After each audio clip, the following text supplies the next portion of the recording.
ಈ ದ್ರೋಹ ವಂಚನೆ ಕಂಡು ಈ ವ್ಯಕ್ತಿಯು ಹುಟ್ಟಿಹನು ಮತ್ತೇರಿ ಕೊಬ್ಬಿದ ಜನರ ಸುಖೆಲ್ಲ ಮುರಿಯುವನು ದ್ವೇಷದ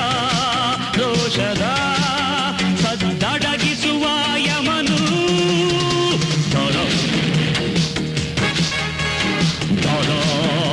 ಜನರ ಕಂಡ ಮನವು ಬೆಂದು ಹೋಯಿತು ಈ ದಿನ ದುಷ್ಟ ಜನಕ್ಕೆ ಶಿಕ್ಷೆ ನೀಡಿ ಶಿಷ್ಟರನ್ನು ಕಾಯುವನು ಕೆಚ್ಚು ಇವನಲ್ಲಿದೆ ರೊಚ್ಚು ಮೈ ತುಂಬಿದೆ ಉಕ್ಕಿನ ತೋಳಿಗೆ ಬೆಟ್ಟವು ನಡುಗಿದೆ ಶಕುನಿ ಜನರ ಮೋಸದಾಟ ಬಯಲಿಗೆಳೆವ ಧೀರನು ಮುಳ್ಳು